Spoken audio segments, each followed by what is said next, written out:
Sugeng Dalu Rahayu Rahayu dari Timur Pengawan. Ketika Eyang bertemu dengan cucu-cucunya Eyang ini, nah,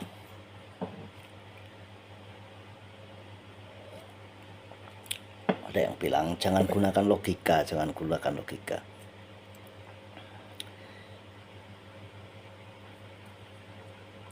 Terus bagaimana engkau hidup ketika engkau tidak menggunakan logika? Ya. Oke, gini, yang pelan-pelan menjelaskan kepadamu.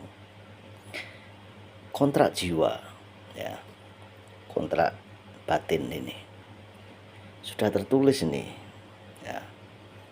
Lalu kenapa engkau tidak menemukan ini? Ya, karena logika ini.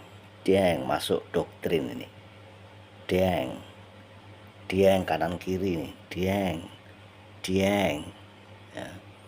Jadi Tilgumandel Silpringsil cucunya Eyang itu ya susah, nggak tahu itu, atau memang mereka itu baru bebas dari B3B, bebas 3 buta, sehingga untuk menjelaskan secara rasional kepada cucu-cucunya yang harus menggunakan alat peraga, ya. Jadi alat peraga jelaskannya kayak ya dupa, bau wangi, ini harus pakai bawa ini, semprot-semprot, alat peraga. Semuanya harus dengan alat peraga. Bagaimana Tilgumandil Gendewati Silpringsil engkau akan membuat gemilang keluarganya Eyang ya, bermandikan emas? Aduh, kasihan sekali ya. Jadi harus menggunakan ini loh, alat peraga, otak kanan, otak kiri, ya, alat peraganya ini diisi oleh orang tua, diisi oleh saudara, diisi oleh teman-teman sosial ya. Kacau begini ya, kacau ya, kacau. Nah, ada pikiran ini, ada ini, kacau. Itu alat peraganya, kacau. Jadi memang harus belajar bahasa ya, bahasa.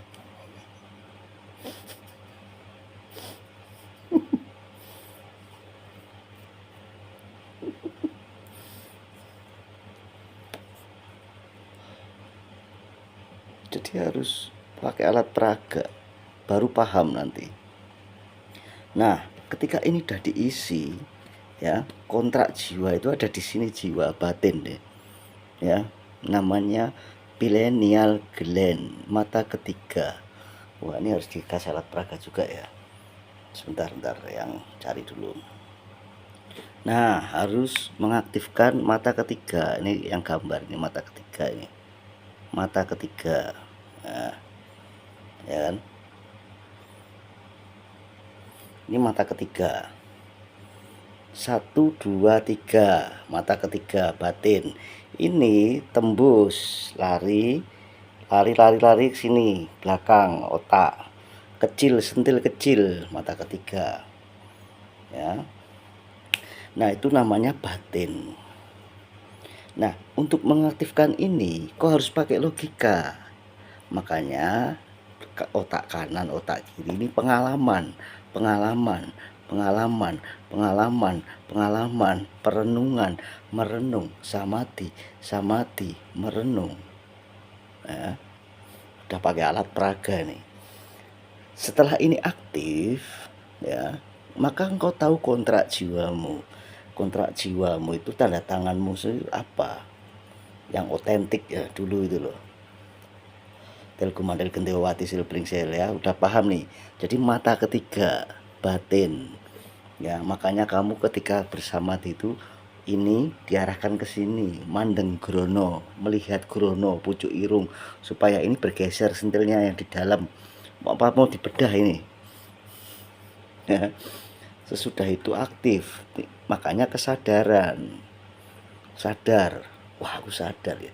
Nah ketika sadar, yang ada di sini semua menumpuk, residu-residunya, ya tahu nggak residu? Residu itu kotorannya tuh minggat semua, minggat nih, kayak kamu habis minum es ini, kotoran sampahnya minggat, ya ini minggat udah minggat. Kalau udah minggat itu pergi, kamu menggunakan ini, makanya udah nggak logika lagi nih, dah hanya petunjuk ini, sang maha murni, kemurnian.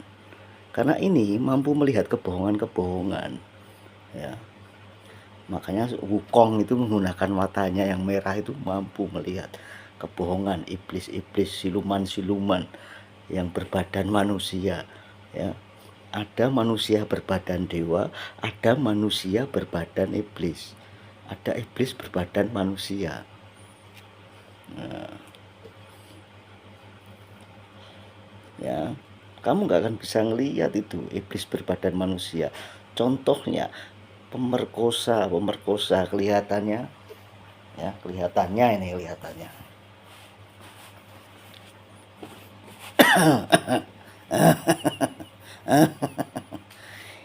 Kamu harus mandi kembang, kamu harus baca mantra, kamu harus, ya kelihatannya. Tetapi ternyata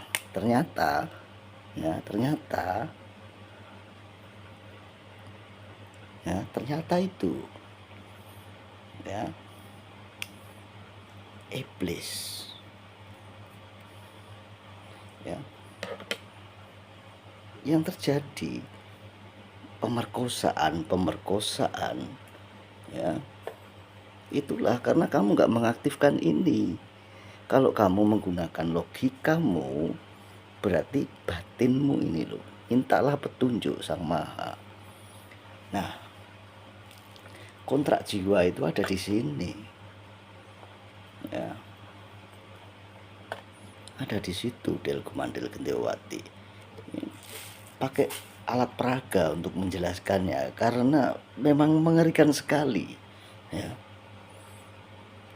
mengerikan sekali kalau yang bilang kayak gitu mau menjadi generasi emas, generasi ini, ya generasi ini, kamu ini generasi ini bengkok-bengkok udah nih, udah generasi itu yang terjadi, generasi itu, ya nggak kalau sudah bengkok ini dijual udah nggak laku, ya. Gimana kau mau jadi generasi emas? Del Kumandil Gendewati Sel Pringsel, mengerikan sekali. Untuk menjelaskanmu saja harus dengan alat peraga.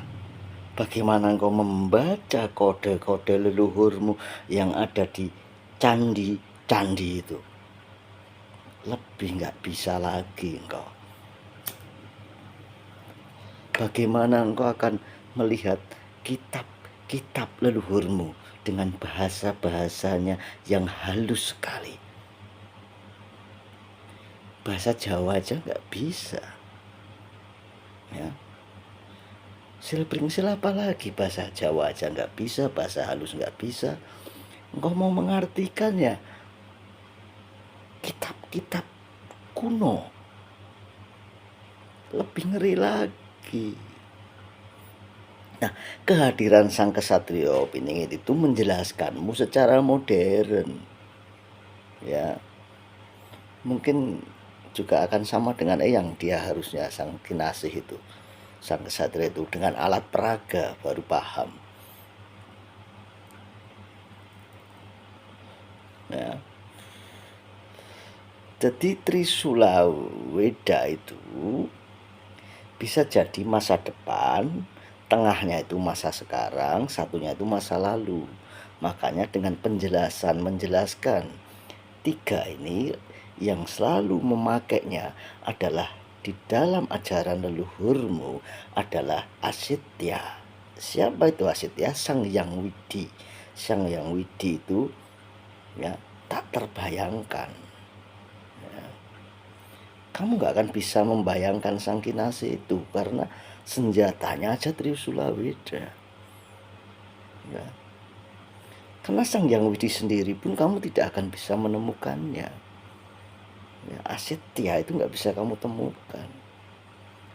Tapi dengan mata ketiga ini keindahan. Ketika kamu sudah menemukan ini loh, nih, lihat. Ini keindahan. Kayak kamu itu di Swarga Loka, di kayangan itu. Rasanya adem, enak, dingin. Ya. Wah, tenang. Jadi seakan-akan angin itu masuk ke dalam jiwamu.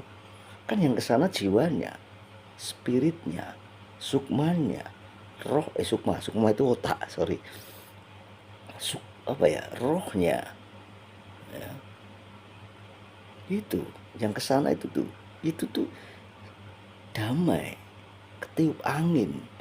Bayangan kamu di puncak gunung itu, ya, sepoi-sepoi anginnya. Itu bukan tubuhmu yang merasakan, tapi sampai sini loh ini. Di pantai itu segar, itu sampai sini loh. Sampai batin loh itu. Kamu gak menyadari Del Kumandel Gendewati Silpringsil kalau itu semua ternyata sepoinya angin di pantai, sepoinya angin di gunung itu tidak di tubuhmu, bukan. Makanya engkau senang ke sana karena itu mampu menembus inimu, batinmu. Mampu. Kayak vibrasi getaran itu di dalam ini, bukan di otak tapi di sini. Makanya otak kalah ini. Ketika engkau di sana isinya bahagia. Ketika engkau naik gunung ke puncak gunung, di gunung yang tertinggi isinya bahagia. Di pantai isinya bahagia karena anginnya, bukan di tubuhmu. Ya, engkau pakai jaket itu di gunung itu, jaket berlapis-lapis karena kedinginan. Tapi sampai sini, itulah yang disebut kayangan. Kau mencari itu di kayangan. Til Kumandel Gendewati.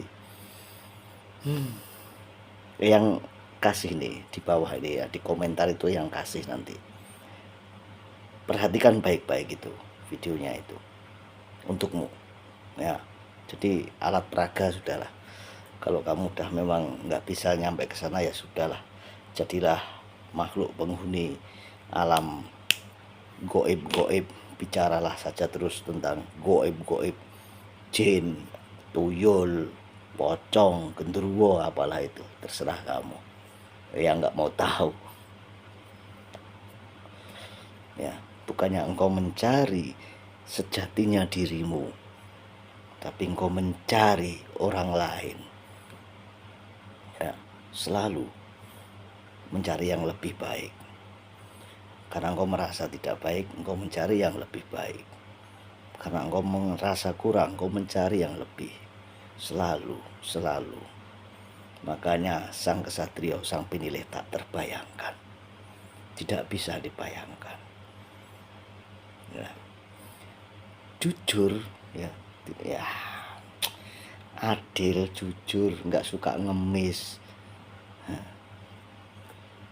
Sang kesatria nggak suka mengemis, ya. Terus engkau belajar mengemis, ya.